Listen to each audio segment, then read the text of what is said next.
how do we add or subtract with variables? So, ang rules ng addition and subtraction with variables ay magkaiba sa multiplication and division. So, stick lang tayo dito sa rules na i-discuss ko sa addition and subtraction. Huwag niyong paghahaluin, okay? So, ang rule lang natin dito sa addition and subtraction, tingnan ninyo yung mga pare-pareho sila ng variables at the same time exponents. Pag na-identify na ninyo yung terms, yun lang ang pwede ninyong pagsamahin. Yun lang ang pwede ninyong i-add or subtract. So, number 1, 8x plus 2x. Pareho silang merong x. Para ka lang na gano'n ng 8 apples plus 2 apples. Ilan yun? Diba? 10 apples. So, ibig sabihin, ito is 10x. Number 2, 9m minus m. Kung wala kayong nakikitang numerical coefficient dito, that simply means meron niya na 1. Invisible. We don't need to write 1.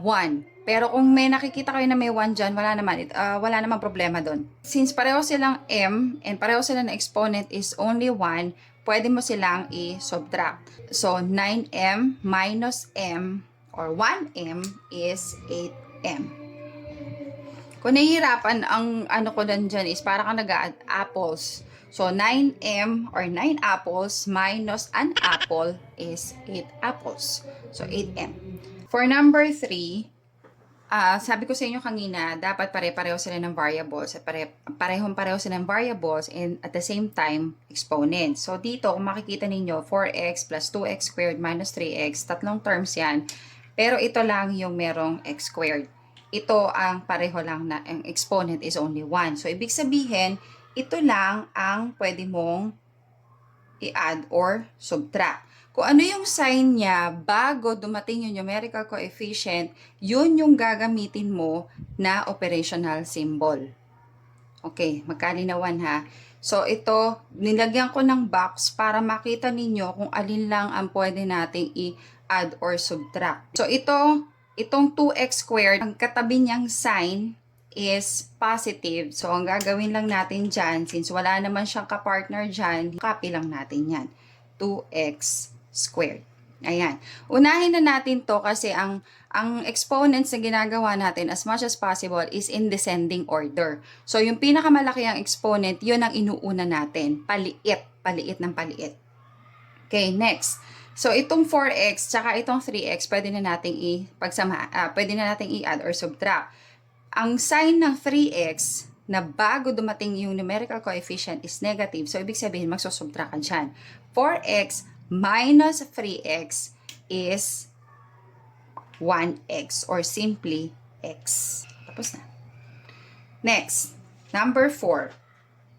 Ihuli na natin yan. Ito munang number 5. So, 6p squared minus 2p squared plus 3n. So, tatlong terms. Kitang-kita naman na ito is pareho sila ng variables at the same time pareho sila ng exponent. So, ibig sabihin, ito yung pwede natin pagsamahin. Kung nahihirapan ang ginagawa ko talaga is nilalagyan ko ng box or ng shape, ng circle, ng ano, para makitang-kita kung alin yung pwede ninyong pagsama-samahin. Okay? So, 6p squared minus 2p squared is 4 and then copy the variable as well as the exponent. And then ito, yung 3n, wala siyang kapartner.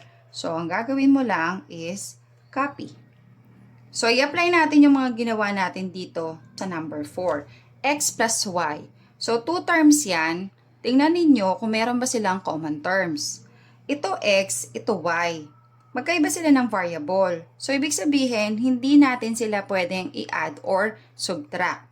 Kasi nga, ang sabi natin kanina, yung rules natin, kailangan parehong-pareho ng variable and at the same time, parehong-pareho sila ng exponent. Pero sa case na to, hindi sila pareho ng variable. So, ibig sabihin, hindi mo sila pwedeng pagsamahin.